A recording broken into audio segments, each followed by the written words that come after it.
बहुत समय पहले धवलगढ़ नामक एक समृद्ध राज्य में राजा उदयन राज्य किया करते थे। वे वीर तो थे ही, परंतु एक दोष था।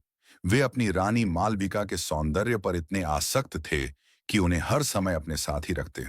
चाहे राजसभा हो या युद्ध मैदान, महल हो या वन, रानी को पल भर भी अपनी आंखों से ओझल नहीं होने देते। यह स्थिति धीरे धीरे पूरे राज्य की हंसी का कारण बनने लगी। मंत्री चिरंतन, जो एक बुद्धिमान, दूरदर्शी और राज्य की मर्यादा का गूढ़ झाता था, इस व्यवहार से अत्यंत दुखी था। वह जानता था कि यदि राजा की यह आदत यूं ही चलती रही तो राज्य की प्रतिष्ठा नष्ट हो जाएगी।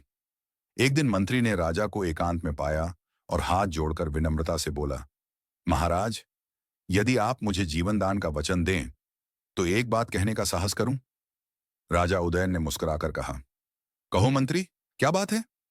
मंत्री चिरंतन बोला, राजन, आपकी हर समय रानी के साथ उपस्थिति राज्य की गरिमा को ठेस पहुंचा रही है। अन्य राजाओं के दरबारों में आपका उपहास किया जा रहा है। यदि रानी आपके लिए इतनी ही प्रिय है तो उनका एक सुंदर चित्र बनवाइए जिसे आप जब चाहें देख सकें। राजा को बात कुछ समझ में आई और उन्होंने तुरंत राज्य के महान चित्रकार अभिरथ को महल बुलवाया। अभिरथ न केवल चित्रकला में पारंगत था, बल्कि ज्योतिष और मानवीय स्वभाव का भी झाता था। उसने कुछ ही दिनों में रानी मालविका का एक अद्भुत चित्र बना दिया।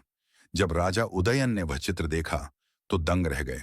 चित्र इतना जीवंत था कि मानो रानी स्वयं उनके सामने खड़ी हों। पर तभी उनकी दृष्टि रानी की जांघ पर बने एक तिल पर गई, जो उन्होंने कभी स्वयं नहीं देखा था। यह देखकर राजा का मन कांप उठा। शक और क्रोध की लहरें उसके भीतर उमड़ पड़ी।